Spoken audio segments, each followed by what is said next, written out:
بسم اللہ الرحمن الرحیم۔ السلام علیکم، آپ دیکھ رہے ہیں الف نیوز اور میں ہوں آپ کے ساتھ ماجد علی۔ شامل کرتے ہیں پاکستان اور دنیا بھر سے بریکنگ نیوز ہیڈ لائنز۔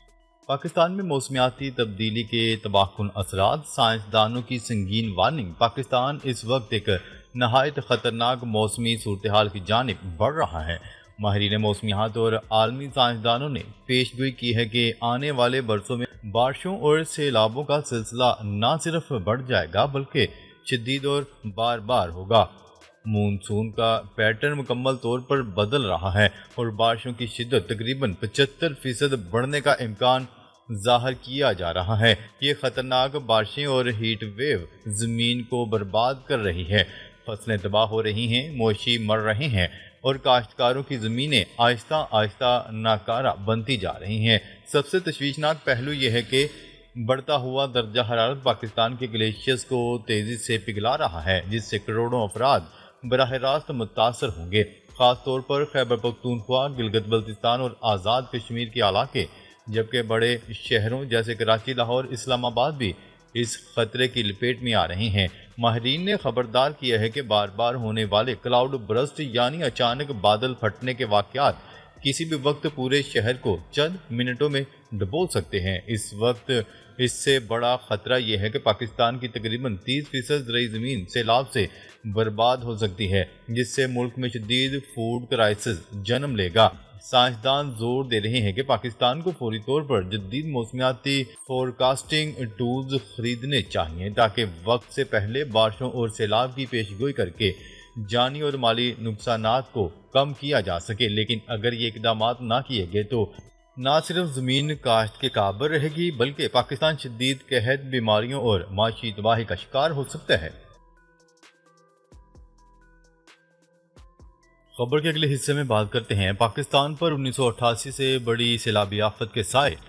اگلے چند گھنٹے پاکستان کے لیے نہایت ہی نازک ہونے والے ہیں۔ پنجاب کے 3 بڑے دریا راوی، چناب اور ستلج اس وقت اپنے عروج پر ہیں اور ان کا بہاؤ 1988 کے تباہ کن سیلاب سے بھی کہیں زیادہ ہونے جا رہا ہے۔ اس دور میں 1 کروڑ سے زیادہ لوگ بے گھر اور 25 لاکھ گھر تباہ ہو گئے تھے، مگر آج صورتحال اس سے بھی زیادہ سنگین دکھائی دے رہی ہے۔ ماہرین کے مطابق دریاؤں کا پانی 13,73,000 کیوسک سے زیادہ بہاؤ کے ساتھ سندھ کی طرف بڑھ رہا ہے۔ سندھ کے نشیبی علاقے سب سے زیادہ خطرے میں ہیں اور اگست کے آخر تک مزید تیز بارشوں کی پیشگوئی نے تشویش میں اضافہ کر دیا۔ ادھر بھارتی ڈیم بھر جانے کے بعد اچانک پانی چھوڑنے کے الزامات بھی سامنے آ رہے ہیں، جس سے پاکستان کے کئی شہر اور دیہات ڈوب چکے ہیں۔ پنجاب میں ہزاروں ایکڑ زرعی زمین ناقابل کاشت ہو چکی، لاکھوں مویشی اور کھڑی فصلیں تباہ ہو گئیں۔ سیالکوٹ، گجرات، لاہور اور جنوبی پنجاب کے کئی علاقے پانی میں گھر گئے۔ ماہرین کا کہنا ہے کہ یہ صورتحال محض بارشوں کا نتیجہ نہیں بلکہ برسوں کی لاپرواہی، ڈیمز کی تعمیر نہ ہونا اور ماحولیاتی تبدیلی کی تباہ کاریوں کا مجموعہ ہے۔ خبر کے اگلے حصے میں بات کرتے ہیں بھارت نے راوی کا پانی موڑنے کے لیے بنائے جانے والے مادھوپور ہیڈ ورکس کے گیٹ بھی سیلاب میں بہہ گئے۔ بھارت میں دریائے راوی کا پانی موڑنے کے لیے بنائے گئے مادھوپور ہیڈ ورکس کے گیٹ بھی سیلاب میں بہہ گئے۔ ہیڈ ورکس کو کنٹرول کرنے کے لیے موجود عملہ پھنس گیا۔ عملے کو ریسکیو کرنے کے لیے ہیلی کاپٹر کا استعمال کیا گیا۔ واضح رہے کہ گرداسپور میں دریائے راوی پر قائم مادھوپور ہیڈ ورکس میں 54 فلڈ گیٹس نصب ہیں۔ خبر کے اگلے حصے میں بات کرتے ہیں ترکیہ کی بڑی کامیابی، فضائی دفاعی نظام اسٹیل ڈوم تیار کر لیا۔ ترکیہ نے اہم کامیابی حاصل کرتے ہوئے مقامی ساختہ فضائی دفاعی نظام اسٹیل ڈوم تیار کر لیا۔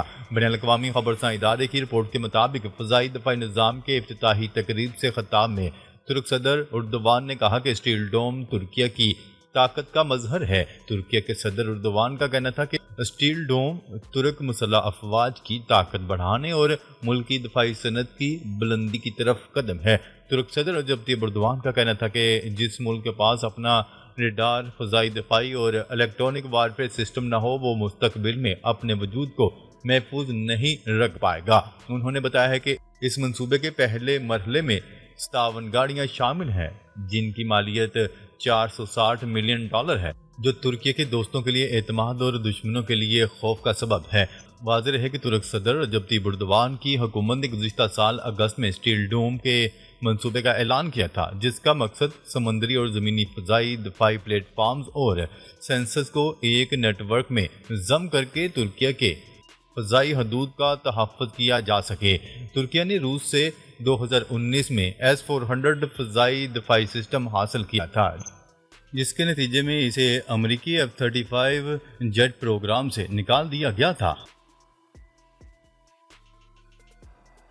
खबर के अगले हिस्से में बात करते हैं जंग बंदी मुस्तरद करने पर रूस को पाबंदियों का सामना करना पड़ेगा। अमरीकी सदर डोनाल्ड ट्रंप ने कहा है कि अगर रूस यूक्रेन में 3.5 साल से जारी तनाज़े में जंग बंदी को मुस्तरद करता है तो इसके खिलाफ इंतहाई सख्त इक़्तिसादी पाबंदियां आयद की जाएंगी। चीनी मीडिया की रिपोर्ट के मुताबिक डोनाल्ड ट्रंप ने मीडिया से गुफ्तगू करते हुए रूस के जंगबंदी पर इत्तेफाक न करने के हवाले से इस सवाल के जवाब में कहा कि ये बहुत संजीदा मामला है जो मेरे जहन में है, अगर मुझे करना पड़ा, लेकिन मैं चाहता हूं कि ये ख़त्म हो। हमारे पास इक़्तिसादी पाबंदियां हैं और मैं मैशियत के हवाले से बात कर रहा हूं क्योंकि हम किसी आलमी जंग में नहीं पड़ने जा रहे। अमरीकी सदर ने इस अज़म का भी इजहार किया कि वो रूसी सदर व्लादिमीर पुतिन और यूक्रेनी सदर व्लादिमीर ज़ेलेंस्की के दरमियान बराह रास्त मुलाकात की कोशिशें कर रहे हैं। ताहम रूसी हुकाम ने कहा है कि इसके लिए हालात अभी साजगार नहीं। खबर के अगले हिस्से में बात करते हैं रूस ने यूक्रेन के लिए यूरोप की सिक्योरिटी गारंटी मुस्तरद कर दी। क्रेमलिन का कहना है कि रूस यूक्रेन के लिए यूरोपी तहफ़्फ़ुज़ की ज़मानत का मुखालिफ है। रूस ने वाज़ेह ऐलान किया है कि मास्को यूक्रेन के लिए सलामती की ज़मानतों से मुतल्लिक यूरोपी तजावीज़ का मुखालिफ है और वो बड़े पड़ोसियों की सरजमीन पर नेटो फौजियों की मौजूदगी की इजाज़त नहीं देगा। बुध के रोज़ मास्को में सहाफ़ियों से बात करते हुए क्रेमलिन के तर्जुमान दमित्री पेस्कोव ने कहा कि मास्को ने यूक्रेन में जंग के खात्मे के लिए अमरीकी सदर डोनाल्ड ट्रंप की हालिया कोशिशों का खैर मकदम करते हुए इस बात का आदा किया कि रूस कैफ के लिए सलामती की ज़मानतों के हिस्से के तौर पर वहाँ यूरोपी फौजियों की तैनाती को कबूल नहीं करेगा क्योंकि ये नेटो की एक तवील मुद्दती मौजूदगी के मुतरादिफ है।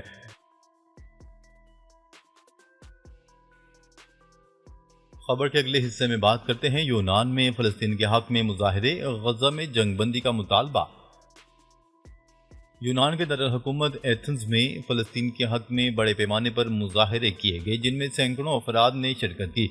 मुजाहिरीन अमरीकी और इसराइली सफारतखानों के बाहर जमा होकर गज़ा में जारी इसराइली जारहियत और अमरीकी हमायत के खिलाफ भरपूर एहतजाज किया। शरका ने बैनर्स और प्ले कार्ड्स उठा रखे थे जिन पर फ़लस्तीन आज़ाद हो, गज़ा पर हमले बंद करो और जंग नहीं इंसाफ चाहिए जैसे नारे दर्ज थे। मुजाहिरीन ने आलमी बरादरी से मुतालबा किया कि वो फौरी तौर पर गज़ा में जंग बंदी को यकीनी बनाए और इंसानी जानों के ज़िया को रोके।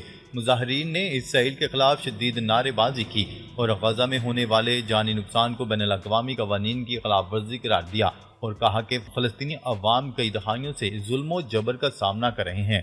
अब वक्त आ गया है कि आलमी ताकतें खामोशी तोड़ें। एहतजाज पुरअमन तौर पर इख्तिताम पजीर हुआ, ताहम मुजाहिरीन ने ऐलान किया कि अगर गज़ा पर हमले न रुके तो मुजाहिरों का सिलसिला जारी रहेगा। खबर के अगले हिस्से में बात करते हैं इसराइल ने गज़ा सिटी के जनूबी जैतून इलाके की तमाम इमारतें मस्मार कर दी। गज़ा की सिविल डिफेंस के मुताबिक इसराइली ज़मीनी कार्रवाइयों के दौरान गज़ा सिटी के जैतून महल्ले के जनूबी हिस्से में एक भी इमारत सलामत नहीं बची। गज़ा की सिविल डिफेंस का कहना है कि इसराइल ने रवां माह के आगाज़ में गज़ा सिटी पर कब्जे के लिए ज़मीनी कार्रवाई शुरू की थी, जिसके बाद जैतून के इलाके में 1500 से ज़ायद मकानात तबाह किए गए। रेस्क्यू सर्विस के तर्जुमान महमूद बासिल ने खबरसां इदारे को इंटरव्यू देते हुए बताया कि महल्ले के जनूबी हिस्से में अब कोई इमारत बाकी नहीं बची। इन हथियारों ने इलाके में तबाही की शिद्दत को बढ़ा दिया है। उन्होंने बताया है कि इसराइली फौज ने तामीराती मशीनरी के साथ साथ बम से लैस रिबोट्स का इस्तेमाल किया जो रोज़ाना 7 मकामात पर धमाके करते हैं, जबकि ड्रोन के जरिए घरों की छतों पर धमाका खेज मवाद फेंका जाता है। ناظرین اب تک کے لیے اتنا ہی، مزید خبریں لے کر بہت جلد آپ کی خدمت میں حاضر ہوں گے، تب تک کے لیے اپنا خیال رکھیے گا، اللہ نگہبان۔